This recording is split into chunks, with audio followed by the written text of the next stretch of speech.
नमस्कार दोस्तों, जय जोहार। मैं कौशल तिवारी और बिहनिया संजय में आपका स्वागत है। भारतीय जनता पार्टी ने कल राहुल गांधी को दशानंद बताते हुए पोस्टर जारी कर दिया और किसी गांधी को रावण बताते हुए पोस्टर जारी करने का खेल पहली बार नहीं हुआ है।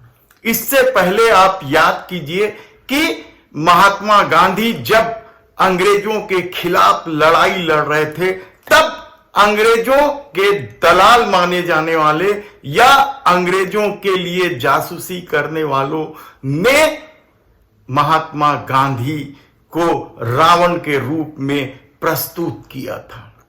और यही नहीं, उन लोगों ने सरदार वल्लभ भाई पटेल, सुभाष चंद्र बोस, जवाहरलाल नेहरू सबको महात्मा गांधी रूपी रावण का रूप बताया था। तब सवाल इस मानसिकता का नहीं है, क्योंकि यह भारतीय राजनीति के गिरते स्तर का सबसे टुच्चापन है या घटिया स्तर है, कहा जाए तो भी गलत नहीं होगा। इस बार के पोस्टर में अकेले 10 सिर में राहुल गांधी है। आखिर भारतीय जनता पार्टी क्या साबित करना चाहती है?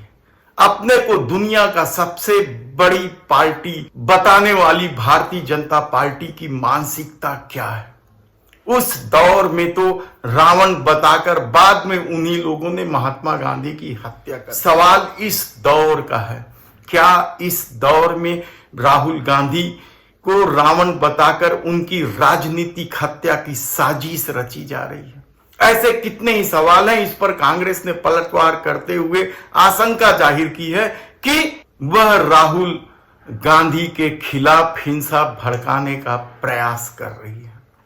सवाल सिर्फ राहुल गांधी को रावण बताकर पोस्टर जारी करने का नहीं है, क्योंकि झूठ अफवाह के सहारे नफरत की राजनीति को साधने वालों ने इस दौर में जिस तरीके का खेल खेला है, जिस तरीके का टुच्चापन दिखाया है, वह इसकी क्या पराकाष्ठा है?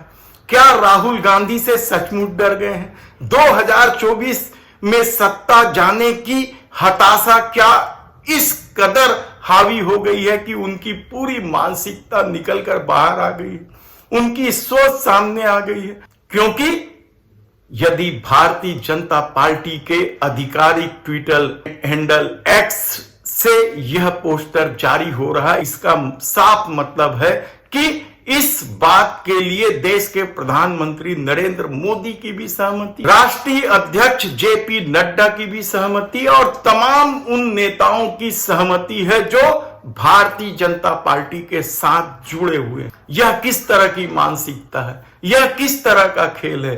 एक तरफ राहुल गांधी भारत जोड़ो यात्रा कर रहे हैं और शायद इसीलिए भारतीय जनता पार्टी ने अपने पोस्टर में साफ लिखा है, यह नए युग का रावण है।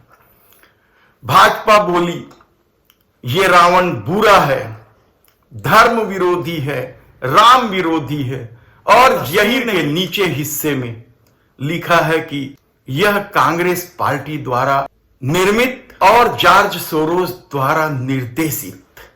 यानी आप सोचिए कि भारतीय जनता पार्टी अमेरिका के एक उद्योगपति जॉर्ज सोरोस के खिलाफ कई तरह के आरोप लगाती है और उनके संबंधों को लेकर यहां कुछ पत्रकारों के घरों में, न्यूज क्लिक के दफ्तरों में छापेमारी भी की है। तब सवाल ये नहीं है कि आखिर राजनीति का यह घटियापन किस स्तर तक जाएगा। सवाल तो इस बात का है कि क्या विश्व गुरु इस तरह से बना जा सकता है? क्या राहुल गांधी के भारत जोड़ो यात्रा से इतना भयभीत हो गई?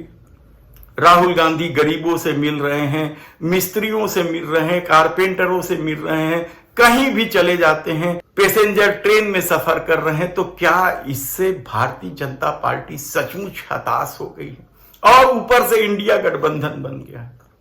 तो क्या 2024 में भाजपा को हार साफ दिखाई दे रहा है, इसलिए वह लगातार राहुल गांधी पर नए नए तरीके से हमला कर रही है, या उन्हें बदनाम करने का नया नया राजनीतिक षड्यंत्र कर रही है।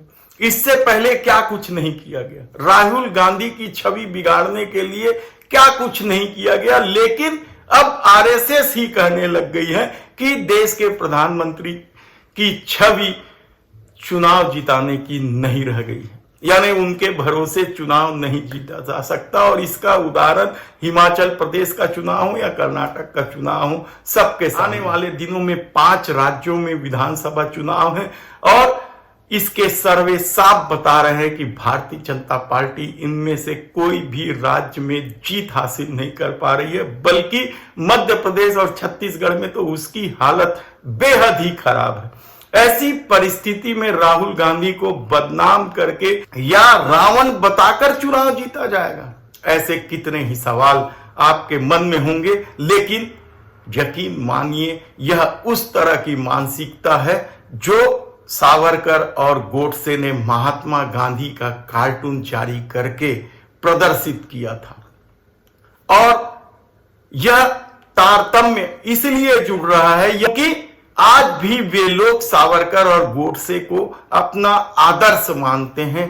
तब आने वाले दिनों में राजनीति का स्तर और कितना नीचे गिराया जाएगा सत्ता के लिए, यह सोचना और समझना होगा।